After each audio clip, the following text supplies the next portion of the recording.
Со Горан и Војслав ќе биде одлично друштво, ама ќе дадеме само кус вовед за оние кои што сега вклучувате Телма телевизија. Говориме секако за прифатилиштето Хачико во Битола и дефинитивно секој пат се на шега се насмеавме дека СОС линија секогаш не е Војслав со неговиот да речам мопед кој што циркулира низ Скопје и во било кој дел од денот да се јавите, буквално тој ќе дојде и ќе интервенира и ќе ревидира нешто што е апропо и благосостојбата на животни.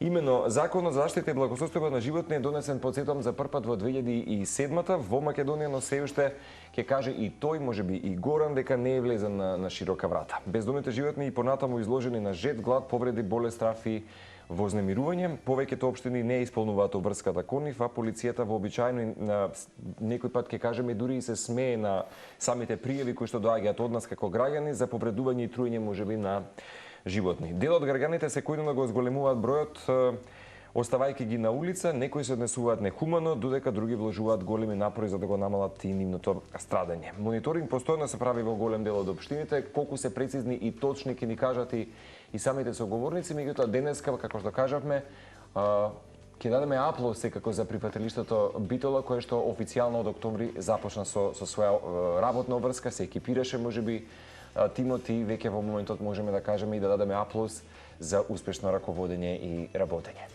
Токму така денеска ќе зборуваме за овој проблем и тоа дали и колку Битола се соочува со неприроден прилив на бездомни куќиња, како таму се решава проблемот, со оглед на тоа што ова е проблем кој што не е актуелен само во главниот град, туку и во останатите општини и градови ширум нашата земја, па каква е состојбата таму. Утрово разговараме со Горан Стефановски, кој е директор на јавното претпријатие Комуналец, во чии рамки и функционира впрочем прифатилиштето за бездомни куќиња Хачико, и нашиот познат пријател и ваш се разбира соработник, драг ветеринарот Војслав Димитровски. Добро утро. И добре ни дојдовте вие од Битола. И ја стартавме СОС линијата и утрово интервенираше како што треба Војслав. Мала шега, да. Горан, каква е ситуацијата во Битола? Бидејќи ние во еден неврзан разговор со Војслав решивме да го лоцираме овој проблем и во останатите градови во нашата земја, со оглед на тоа што ја имате соработката, верувам дека е само нели за доброто на животните, но од друга страна и за доброто на граѓаните, бидејќи најчесто тие се оние кои што се нели жртви на тие напади од бездомни куќиња. Верувам дека има потреба од прифатилишта во многу градови во нашата земја. Битола веќе извесен период може да се пофали со добро прифатилиште. Како функционирате и каква е состојбата таму во Битола со бездомните куќиња? Барем за овие речиси половина година функционирање. На почеток да ви се заблагодарам за можноста, накратко да речам, да поразговараме за состојбата со бездомните куќиња во Битола и нашето функционирање на прифатилиштето Хачико. Како што кажавте, официјално со работиме околу половина година, односно од 4 октомври, символично на денот на благосостојба на животните, започнавме официјално со работа, меѓутоа тоа беше процес скоро 2 години, каде што еден, да кажам, трнлив процес, каде што на повеќе препирања, да го изградивме прифатилиштето, сите тие потребни дозволи, мониторинзи, официјални документи од програми на седница на Совет, обезбедени финанси, вработување на нови лица и слично. Тоа одзеде некаде период од 2 години за официјално да започнеме со работа. Можам да кажам дека сме едни меѓу ретките во државата кои имаме едно вакво прифатилиште кој ги исполнува сите стандарди, сите светски стандарди за функционирање на прифатилиште.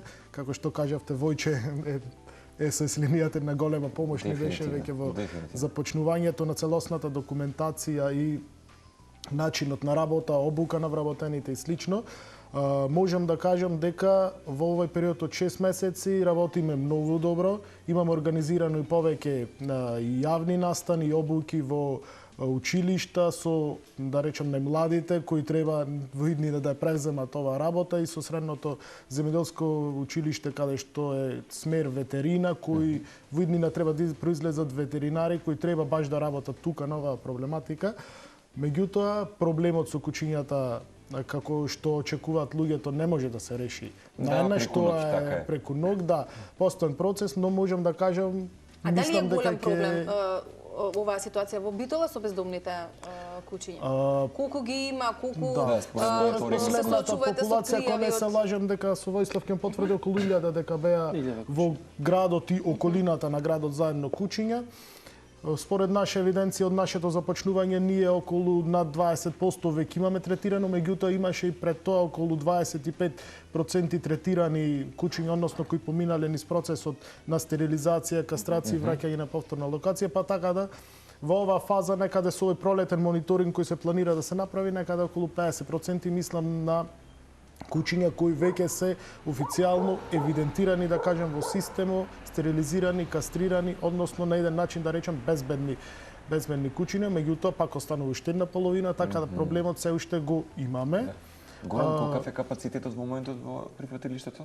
Во моментот имаме 33 кафези со капацитет на 55 кучиња, помали единечни кафези, карантински и дупли, да ги наречеме кафези. Воислав спомена Горан, надворешен соработник, со оглед на големото искуство што го имате од Скопје, како едно време водич на јавното предпријатие Лајк и така натаму. Горан вели добро работиме, вие како ќе оцените работата, дали навистина е така и што ќе кажете генерално за прифатилиштето во Битола? Одговара со стандарди, со работа, можеме ли да зборуваме за такви работи? Битола е убав пример за како треба да се почне да се решава проблемот со бездомната популација на кучињата во државата. Во секој случај, прифатилиштето добро е што се консултира пред да почнат да го градат како општина, како општинска управа, затоа што таму имаше еден мегаломански проект кој што требаше да биде изграден, кој што всушност понатаму од кога ќе дај Боже ќе се реши проблемот со бездомната популација на кучињата, ќе останеше еден вид на споменик на културата, затоа што реално ако се прават мегаломански објекти кои што се за многу поголем капацитет од тоа што реално го има општината како проблем, после понатаму остануваат прво тешки за одржување, скапи за одржување да и ќе бидат нефункционални. Општината реши да послуша повеќе експерти, вклучително и јас во тие луѓе кои што им го дадоа советот, да се направат да изградат прифатилиште што е компактно и кое што ќе даде мултифункционалност на третирање на проблемот и кое што нема да кошта многу. И реално мислам дека за не знам, петина од средствата реално они го изградија овој капацитет кој што е тука. Тој капацитет е така проектиран да нема внатре во него ветеринарно друштво, односно ветеринарна амбуланта, која што според мене е многу правилно, а и законот така препознава, затоа што на ваков начин имаме можност да вклучиме повеќе ветеринарни друштва кои што се во приватниот сектор. И всушност, например, еве примерот како што се, да речеме, еве Скопското јавно предпријатие Лајка, таму има ветеринарно друштво во самото. Но тука работи едно ветеринарно друштво. А во Битола работат 5 различни ветеринарни друштва кои што веќе имаат определени капацитети, потенцијали, но и обучен кадар. И всушност веднаш почнуваш да го решаваш проблемот. Лајка со години градеше кадар за да може да стигне до позиција, за да може тој кадар да биде во функција. Вака се создава еден реципроцитет, да речеме, и во тама. Второ, 5 друштва од еднаш работа, тука работи едно друштво. Капацитетот, например, еве можеме да направиме една споредба, првиот месец беше навистина фантастичен за Битола. Околу 75 третирани единки. Реално, ако споредуваме со Скопското, ние негде на втората година прв стигнавме до 70 и нешто третирани единки. Кое што го дава овој нов концепт на начин на функционирање. Значи до некаде маните од скопското функционирање. Па да, детските болести гледаме да ги скокнеме. Да. Сега секогаш има детски болести, тоа мора да кажеме. Комуникацијата со граѓаните е според мене отворена од страна на прифатилиштето, но се уште граѓаните, поготоа активистите, треба да се донавикнат во однос на комуникација заедничка. Секогаш и ги поздравуваме активистите и секогаш тие се реактивни, некогаш малце пререактивни, некогаш не толку реактивни и така натаму. Во случајот со Битола мислам дека во моментов малце реактивноста е на повисоко ниво. И тоа е добро затоа што ги држат во кондиција луѓето што работат во тоа сакам да кажам дека постои една конзистентност некаква. Да, но таму каде што се утврдуваат грешки гледам дека предпријатието и прифатилиштето брзо реагира во однос на корекција на тие недостатоци кои што во секој случај секој почеток ги има. Еве сега имаме забелешка во однос на вдомувањата, дали вдомувањата се правилно направени и така натаму. Веќе направиле прифатилиштето, вчера ми известија еден скен на сите вдомувања, па ќе се направи план, па ќе се отиде да се посетат сите вдомувања кои што се во државата, но ќе се посетат и активистите кои што вдомиле во странство, па да ни дадат фидбек да видиме и во странство кучињата што се вдомени. Значи нема да има селекција, селективност, туку стварно ќе се направи може една дополнителна можност да се потврди дека процесот е како што треба или доколку не е како што треба да си го адресираат и да си го решат. Да. Имено самото прифатилиште значи и организација и системско решение можеби за деценijски проблем околу бездомните куќиња и во Битола, за да се екипира и добие дозвола од Агенцијата за храна и ветеринарство, бидејќи знаме, и ако ми кажете чисто нака да потврдиме колку државни и приватни прифатилишта постојат во Македонија, дали знаете како бројка, и ако некој во моментот сака да отвори некакво приватно прифатилиште, каква дозвола се бара од агенцијата, што треба да се исполни за да направиме можеби ние посебно јадро и прифатилиште? Значи, прашањето ти е многу на место. Зашто? Затоа што државните, односно градовите, имаат регистрирано неколку од градовите, имаат регистрирано прифатилишта. Тука е Скопското, тука е Струмичкото, тука е Битолското, тука и Прилеп има едно прифатилиште кое што задоволува определени услови. Не сум го видел, ама задоволува, да речеме. Гевгелија отвори некој мини капацитет исто така, и тоа е некоја тенденција секоја општина да има некаков тип на прифатилиште. Јас не сум приврзаник за секоја општина да реално треба да отвори, затоа што примерот на Битола ни покажа дека ветеринарните друштва реално можат и имаат капацитети, а некои нив имаат и сопствени прифатилишта кои што би можеле да се стават во целиот систем.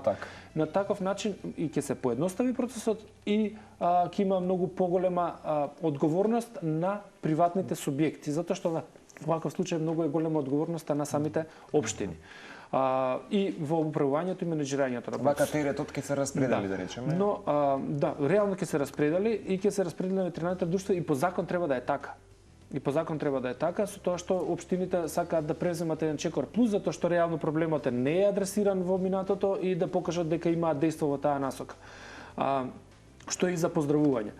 Да речеме, еве имаме еден убав пример исто во Кавадарци, кој што се отвара едно прифатилиште за 9 региони, и тоа ќе мислам дека во иднина ќе го обработите како тема, да не го одземаме времето тука, но е еден позитивен пример, на пример општините Маврово, Ростуше и Кичево, заедно во соработка со МЕД, како Македонско еколошко друштво, повторно ме ангажираа за еден мини проект, да речеме, околу територијата, околу Мавровското езеро, надоле до Бошков мост и Стража како микролокација, да ги мапираме, да ги скенираме, да видиме каква е популацијата на кучињата, они повеќе од гледна точка на тоа дека има интерференција со дивиот свет, па дали се конкурираат и така натаму, но имавме дополнителна активност и се види дека со многу мала интервенција, вклучително и од МЕД, со определено спонзорство на стерилизација, но и самите општини се вклучија дополнително, а и гледаме дека одговорно е работата во претходниот временски период преку ветеринарни друштва повторно, значи тие немаат сопствени прифатилишта општини, ангажираат приватни ветеринарни друштва кои што го контролираат проблемот.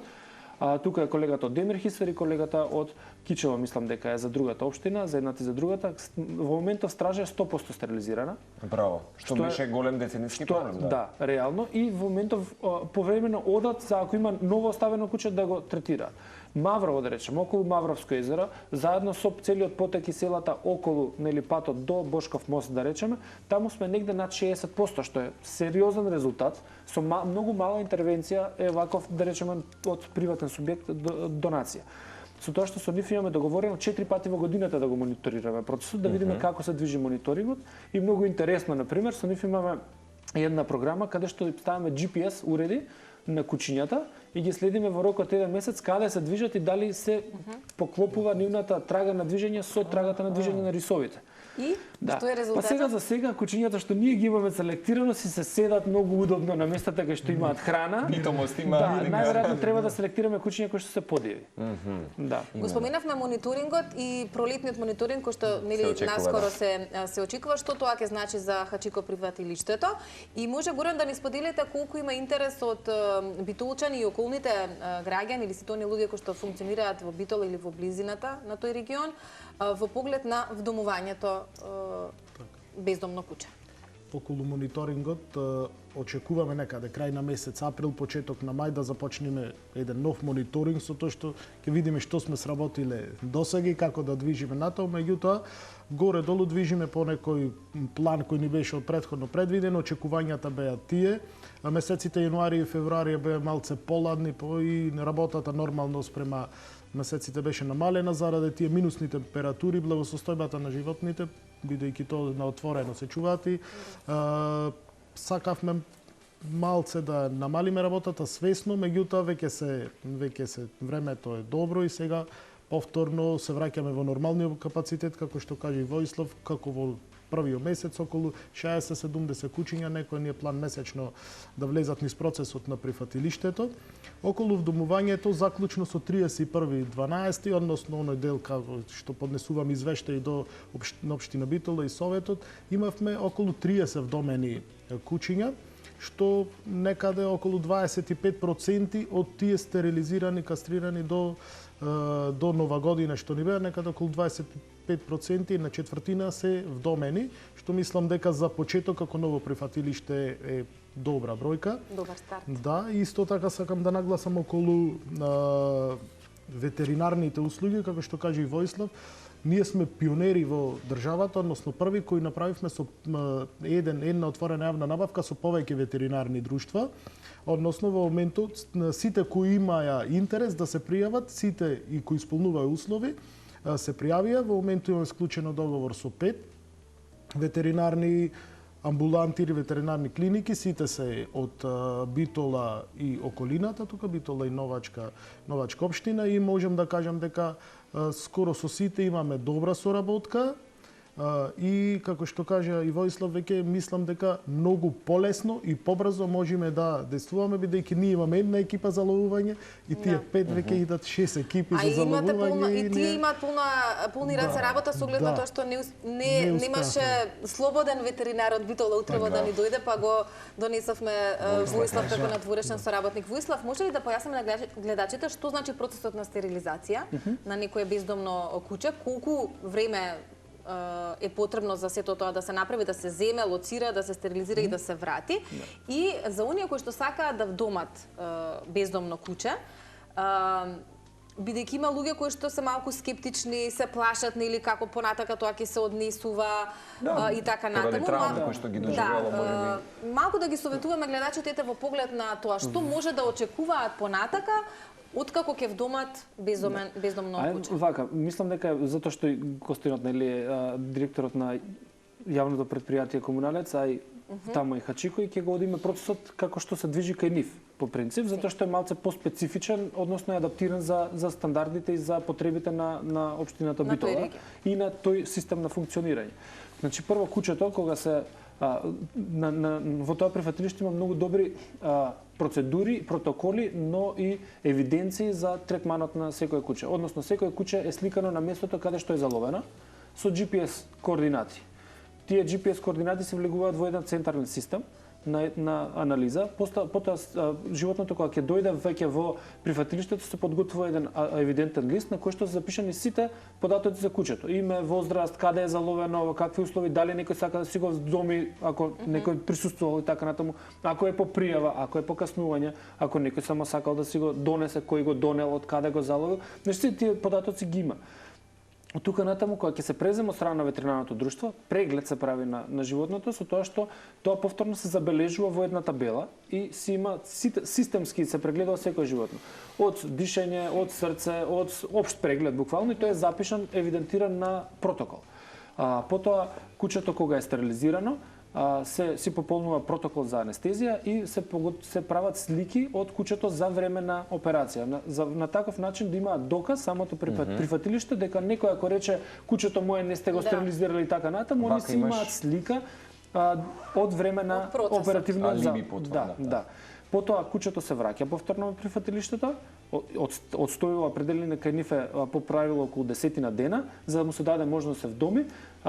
Претходно е сликано веќе куќето и е објавено на социјалните медиуми со цел некој ако му се допадне куќето да може да постави контакт, или може некој негово куќето не си би извршил граѓанската должност, не си го чипирал така натаму, но може да си го преземе од прифатилиштето неговото сопственичко куќе, да може да има кај си го најде. Само седат. Значи горе доле 15 на дена. 2 седмици. И ако никој не ги вдоми, се враќаат повторно на локација доколку го помина тестот за социјализација. Значи доколку куќето не пројави агресивност.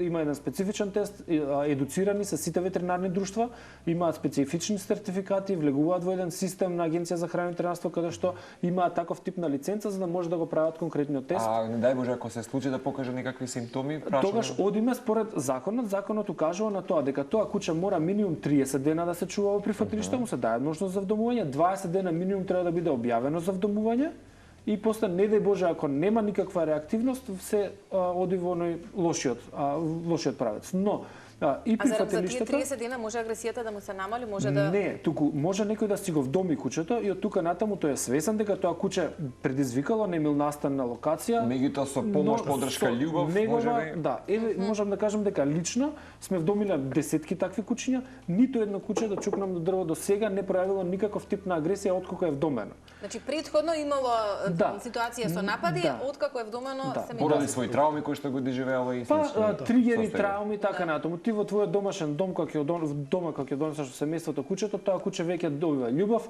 нема тригер на улица да му трчаат кучиња и така веќе натаму, ти го енергијата кај него контролираш. социјализира. Храна, борба за храна нема и така натаму и тоа куче веќе си ги добива некои други можеби специфики, карактеристики. Ти повторно кога вратиш на претходната Ќе ги покажеш релокација и сите тригер, може да ставите, да. покаже повторно. Така е. Но затоа им се дава поголемо време да се вдомат. И треба да ги поздравиме пак активистите, во таков случај на вистина има комуникација со нив, им се укажува дајте ова куче стварно да му дадеме приоритет.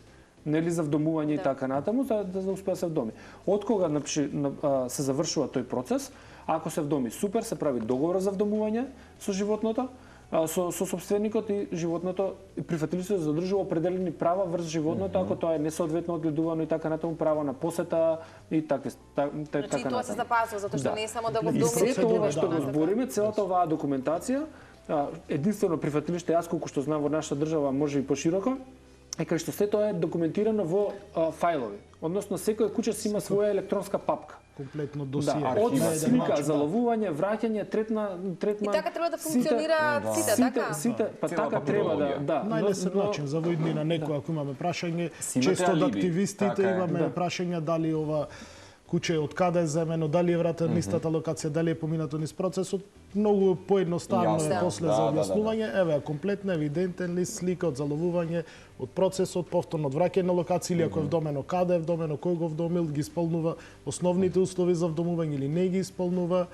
Веќе и сме во еден процес на вклучување и активисти во процесот на вдомување, како една сигурност, да речем, на еден начин од страна на активистите, дали ги вдомувачот ги исполнува и основни услови за вдомување на едно животно, потоа имаме право доколку во иднина се случи некој настан, да можеме да го посетиме повторно вдомувачот, дали не само тогаш ги исполнил, дали го веќе едноставно нарадски кажам дали го гледа како што треба, да, не се Дали во безбедни раце? Во безбедни раце, да. Колку Горан во моментот има здружени активисти, бројни се во Битола, кои што помагаат можеби сега и за Хачико? Претежно ние одиме на лични волонтерски договори со активистите, не како здруженија, со физички лица на определен временски период, дали на 1, 2, 3 месеци, каде што на еден начин има два типови на договори, тие кои сакаат да волонтират, да дојдат да ги посетат, имаме уште еден тип на договори, каде што се оние, да речем, поверните активисти, кои идат, често ќе земат куче, ќе го прошетаат, тука во процесот ни помагаат исто така во сликањето, објавувањето и во вдомувањето. Морам да признам дека имаме досега на еден начин добра комуникација, меѓутоа таа комуникација не е само од сега, туку уште пред официјално започнување со работа имавме неколку состаноци со сите ги повикавме на еден начин активисти кои ги познававме како активисти. Јадрото функционира. Да, функционира, имаме комуникација. На моменти имаат некои забелешки, кој дел морам да признам дека се оправдани, како што кажи Војслав, дека нормално ново е за нас ова беше еден нов момент каде што имавме и некои моменти каде што, да речем, ни помогнаа многу со укажувањата за виднин да функционира многу подобро. Само уште нешто, имаше некаква статистика колку луѓе пријавиле нели напади и каснување од кучиња, а меѓу другото ќе кажеме имам пријател, другар кој што работи нели на правото и на случајот кај нас и често знае да каже дека голем дел нели од сомнежите или дел од пријавите за граѓани каснати од кучни скитници се лажирани. Верам дека таква била состојбата за жал и од наши сограѓани во Битола. Знам дека и тоа е една терети на државата, буџетот кој што нели ќе плати и општината ќе плати оштета. Откако почна да работи Хачико, дали е намален можеби, ајде ќе кажеме во случајот не лажниот, ама воопшто нели најавите за каснување или пријавите? Да, се уште е краток период да се каже дали е намален, барем треба скоро една година да помини тие годишни извештаи да видиме. Меѓутоа пријави повторно има, можам да кажем, дел имавме некои сомнежи на пријавите, веќе има официјално како општина има официјална пријава до јавното обвинителство каде што имаше некои како да речем симптоматични некои предмети. Именно за тоа. Да, каде што исти лица и повеќе пати каснати и повеќе такви некои симптоматични чудни примери, веќе тие се документирани, пријавени, обвинителство дојдат кај нас и заеда одреден број на предмети каде што веќе се проверуваат. Меѓутоа, пак ќе кажем дека има каснување, не можеме тоа да го одречеме, само очекуваме со ова дека драстично бројот ќе се намали. Да. Војслав, Агенцијата за храна и ветеринарство постојано дава нели обврски, тоа е некако можеби императив за самата општина да направи мониторинг, конкретно нели врз популацијата на кучиња, но чинам дека малку општини можеби ја имаат оваа обврска решено. Тоа е сериозна болка. Мислам, ако имаш уште дел од прашањето, не, тоа ми беше сакав да прашам. Сериозна болка, зашто е сериозна болка? Затоа што да, благодарение на прогресивни вработени во Агенцијата за храна и ветеринарство, всушност се наложи на сите општини да мора прво да направат мониторинг, а потоа врз основа на мониторингот да се подготви програмата за работа на општината во однос на третирање на проблемот со бездомната популација на животните. Всушност они не ја прифаќаат, па таа програма потоа треба да биде внесена или одобрена од страна на агенцијата или регистрирана од страна на Агенцијата за храна и ветеринарство. Тие не ја прифаќаат доколку не е основана врз основа на мониторинг и доколку во самата програма нема и финансиски импликации, односно да се знае колкав процент и колкав буџет всушност ќе се оддели за да се реши проблемот. Да, и тоа е одлична работа, но повторно треба да кажам дека за жал општините не го согледуваат ова како суштинско во нивната работа, може го ставаат како некој во второстепените одлуки и така натаму. Мора да ги пофатам поимено ќе кажам општините, реално, затоа што се многу малку општини кои што ова го спроведуваат. Тоа е општината Битола во конкретниот случај, ќе кажам целиот Вардарски регион, тука е Кавадарци, Велес, Демир Капија, Свети Николе, Неготино, Росоман, Лозово, и ќе ми прости Чашка, ќе ми прости некој од тие од целиот Вардарски регион, значи таму и веќе се подготвуваме за фоллоуап, односно зашто минатата година правиме, оваа година повторно ќе го правиме. Колку што имам информација, општина Струмица сама си го прави мониторингот, што е повторно за поздрав, значи они се во некаква контрола и тука би завршиле. За жал. Еве нашиот главен град, тоа е ништо. Едва и половина. Ма не е ни половина, тоа е мислам лошо. Нашиот главен град не прави мониторинг, оваа веќе ќе биде трета година, што е многу лошо. И пред 3 години јас го направив повторно со волонтери, значи не го направивме во рамките на јавното претпријатие. На Скопје да го направи? Треба да го направи, не го направила. Не знам зашто. Мислам, градот треба да се одлучи. Нели од јасно дека работа во претпријатието беше префрлање на топката дали е на јавното претпријатие, дали е на општините, дали е на градот, дали е ваму, дали е таму, земав го направив сам. За да имам јас основа да знам со што работам. Нели определено време не сум таму, предпријатието не презема вакви мерки и реално ние треба да знаеме што да правиме. Јасно. И колкави средства треба да одвоиме. Колку се прецизни генерално, колку може да се прецизни? Мониторингот е многу прецизен кога се прави последователно. Нашиот закон има наблюдување на состојбата, што вели да. Значи, апсолутната бројка, ниту еден експерт во светот не ја зима здраво за готово, затоа што тоа не може да се предвиди.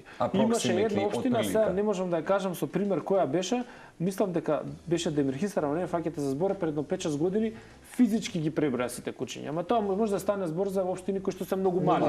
Да, и тие може да ги прочитаат сите. Да, и тоа е најпрецизното. Ама тоа не може да се случи во нормално, односно во поголемите општини. И затоа има методологија, има на Светска организација за здравствена заштита на животните, тоа е УАХ.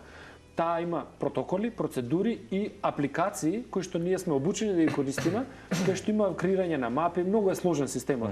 Како и да е, и дава една целосен скен од колкава популација на кучиња, колку се стерилизирани, колку се кастрирани, колку се машки, колку се женски, колкава возраст. Ние дополнително правиме дополнителни категории според ушната маркичка бојата. Секоја боја е за различна година. Па ние гледаме колкав процент од кучињата се од таа година, од таа година, од таа година, од таа година. Не сум го знал како податок, Така можеме да проценниме колкав е и лайфспенот, како се кажа, животот на кучињата, да знаеме процентуално колку се движат, како се движат.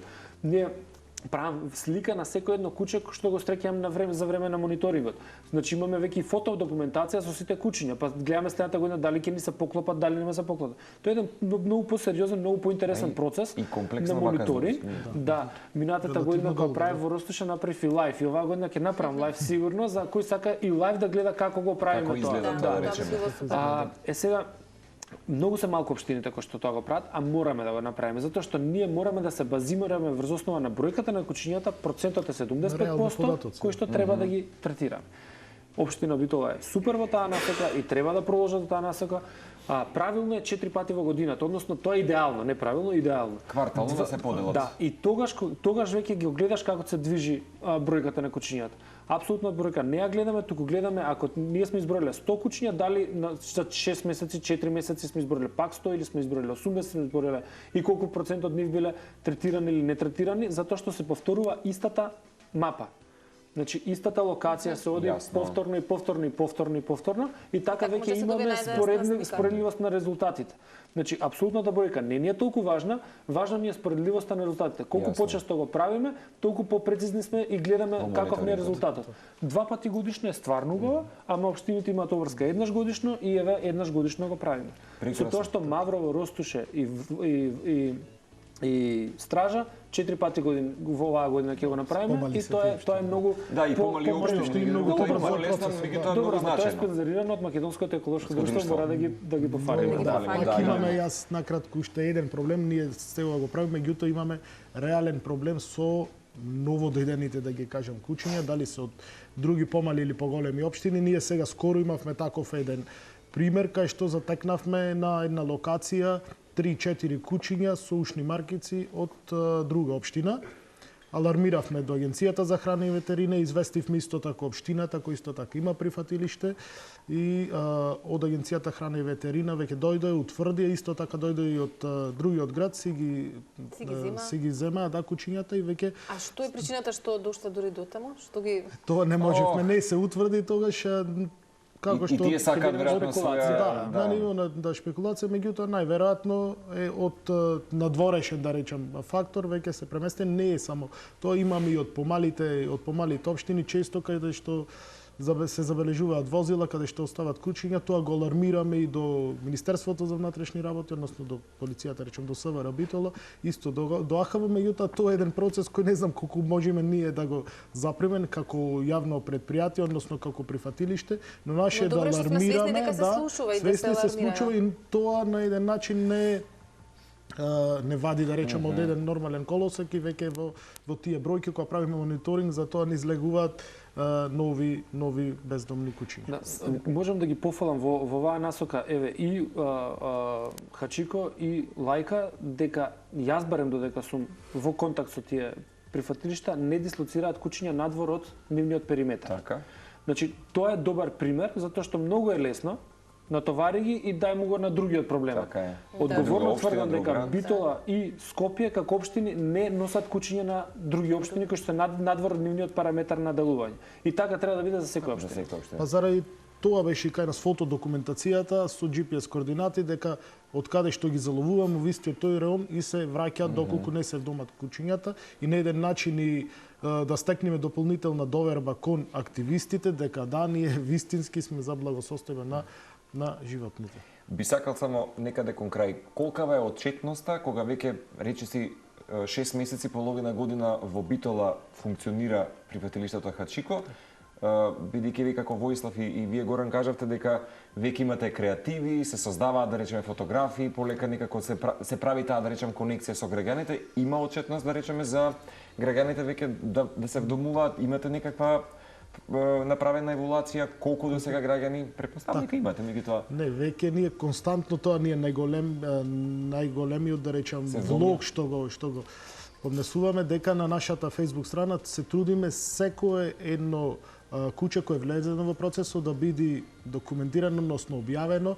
Од една страна пак ќе кажам да влееме поголема доверба кон граѓаните и имаме интерес и од средни училишта како групи на граѓани и од, како што кажав, и земјоделското училиште, од ветеринарниот смер, веќе не посетуваат и други средни училишта и формални и неформални посети, веќе имаме со тоа што мислам, пак ќе кажам дека движим во добра насока, не треба со ова да го кажем, ама движиме мислам во добра насока, дека довербата веќе е на едно нормално ниво, меѓутоа пак треба дополнително време бидејќи сме релативно нови. Додека ферментира самиот процес. Да, самиот процес, немаме некои големи пропусти, грешки, тоа да се пофалам на еден начин да го кажам.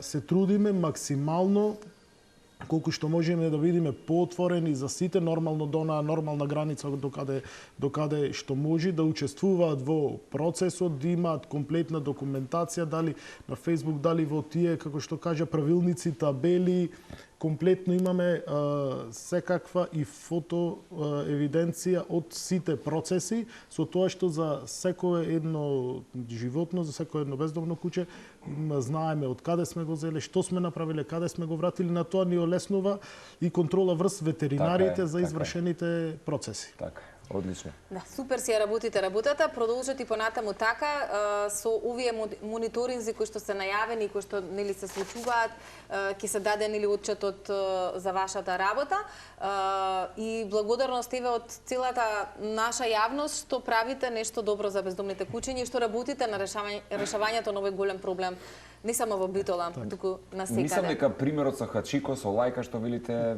да се дуплира, можеби како еден домино ефект да се случи, да се види како е работи едно прифатилиште, една општина, можеби вистина тука едукативно ќе делуваме, можеби како едно будење на свеста кај многу година.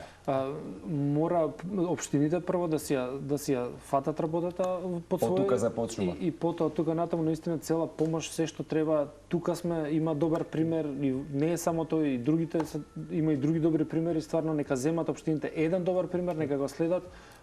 И тука сме сите за да помогнеме. На кратко морам да признам дека ова што направивме и голема поддршка и помош имавме и од општината Битола и од Советот на општина Битола, пошто сите тие процеси морат да се донесат одлуки и општината да се одлука односно основните финанси и Советот тие програми за работа или слично да ни ги усвои за да можеме да работиме. Имено, сериозно нека Ше една работа. Поздрав до вработените во прифатилиштето, во секој колку случај во стварно моментот се вработени Гора? Вкупно се 7 вработени. 7. Со се тројца чувари. Заедно, Значи само служба за четворица обезбедување. луѓе го работат целиот овој процес внатре и имаме активисти кои што треба да ги поздравиме многу, кои што многу помагаат на процесот. Стварно без нив не може да функционира и со нивните критики и со нивната поддршка. Критиките се добри. Имено. Критиките се добри. Нека биде примерот, за следно ќе се видиме за скоро, се надам за Кавадарци, еден добар пример кој што ќе биде и општина која што исто така влива надеж за благосостојбата на животни. Во мај ќе секако веќе ве очекуваме, можеме да ја вклучиме јавно и вистина ми е драго што можеме да се поврземе со овие тими, а и вие да бидете можеби директно поврзани со јавноста преку вашето излегување. Ще благодарам за можноста да разговараме.